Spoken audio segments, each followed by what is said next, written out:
What's going on, everybody, and welcome to the other side of the Firewall podcast. We talk about the latest and greatest in cybersecurity news, as well as we highlight those movers and shakers and glass ceiling breakers, those people of color who've made it to the other side of the proverbial firewall.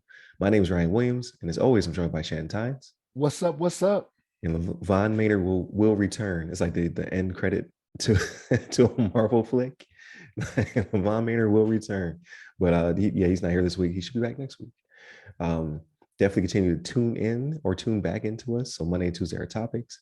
Mondays had to do with the Colorado Utility Company losing some PII. Tuesday, so yesterday's episode, dealt with a memo of understanding between the National Security Agency for Saudi and our homeland and CISA to basically monitor and work better together to protect each nation's interest in cybersecurity. So definitely tune in for that one. But today, our discussion revolves around an article. Let me see. This one comes from the BBC, and it's by Joe Tidy. Predatory Sparrow, who are the hackers who say they started a fire in Iran? Or who are, I said like statements of question. Who are the hackers who say they started a fire in Iran? So there is a crazy video out there and photos from a Iranian steel maker. Or 2 weeks ago, they had a fire. So the CCTV footage of the incident showing factory workers leaving part of the plant before a machine starts spewing molten steel and fire. The video ends with people pouring water on the fire with hoses. So this is a real world instance of a cybersecurity attack that led to kinetic results, right? Like we always talk about, like, cyber warfare is the future. They're like, oh, well, like people don't get hurt or injured, like they lose PII, things of that nature, ransomware, they lose money. But no, like a cyber attack can literally take down a power grid. If you remember way back in the day, we had Stuxnet, which was a worm, right? It wasn't a Trojan, it was a worm because it traversed countless systems before it finally got to Iranian centrifuge and caused damage, right? Like they tried to melt down a reactor using a cyber attack. Like the cyber attacks are real and they're really dangerous if performed by the right hackers. And they hit the right vulnerable systems, right? Like we talked about Korea. North Korea got the internet taken down, right? They had a humongous DDoS attack from one man. One man claimed that he did it. He was like, I was mad and I did my research and I took down their internet of a whole nation. Even though they're smaller, right? It's still very impressive and very scary. Just think if it was 10 of him in a room and he attacked a bigger country, what damage could he have done? So these things are definitely real. The group that took responsibility, they're called Predatory Sparrow. I'm sure they have a different name as well, but that's what we call them. Yeah, it's a Persian group with a Persian name that I cannot pronounce. But yeah, this attack happened on the 27th, and it was very aggressive. That's my phone. It was very aggressive, and it's just showing what the future could potentially hold. What do you think about this, Shannon? So yeah, I mean, we were kind of talking offline, right? And I was just like, look, man, Israel did this. As much as they're trying to deny it, like Israel, they did this, right? Because Israel and Iran have been going back and forth for years. You know what I'm saying?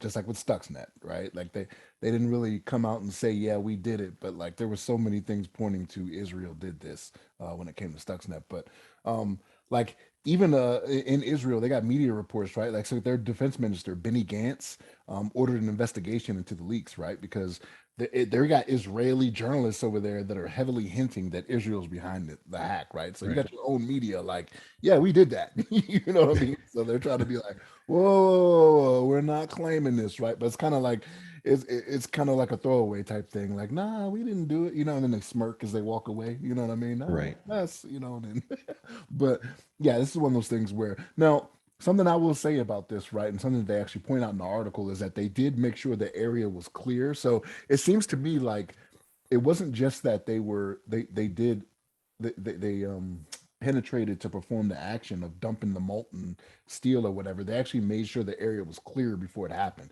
So All right. that led me to believe that they were looking through CCTV before they did what they did, right? So they were Right. already in there before all that happened. They were just looking at the cameras like, okay, it's clear now. Let's dump some steel. You know what I mean? So they're not I don't want to say they're not being malicious, right? Because it is malicious, but they were doing this kind of safely, right, to make sure no lives were lost from it. Right. But yeah, like when it's Iran, if something happens in Iran, Israel's the first place people look. Like like everybody just turns their head like, "Yeah, y'all do that?" It was you. It was Yeah, you. we know it was you. But yeah, I mean, this isn't the first time, especially when it comes to Iran, right? Like they have a contentious relationship with not just Israel, right? But like it's the US and other nations that are over there around them. Just contentious, right? So the list could be long, but there's always that person at the top, and it's Israel in this instance. But Right. yeah, it's sad that it has to come to this, right? But I mean, this is the way of the world right now, and this is what goes on, and the stakes are getting a little bit higher, right? Because when it's a steel production plant, like that's everywhere you look, there's steel, right? So it's not Right. like just for like nuclear weapons or anything like that. This is for something that could be for infrastructure in Iran, right? It could Yeah. be bridges Building and houses and buildings. Yeah, cars and exactly. tanks. Yep, Right. exactly. All that. Exactly. So the stakes are getting higher when it comes to what's going on right now. But this is the world we live in, man, and this is what we see. Yeah. Israel. Right. And then it's for me, like, because you're not supposed to be impressed by people not doing the right thing, right?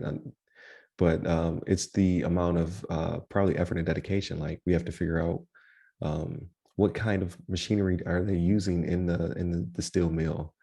What's the attack surface on that? What ports and protocols are they using to provide whatever signals and information to that CCT? Like they full out assault. Like they were deep into their systems in order to make this happen.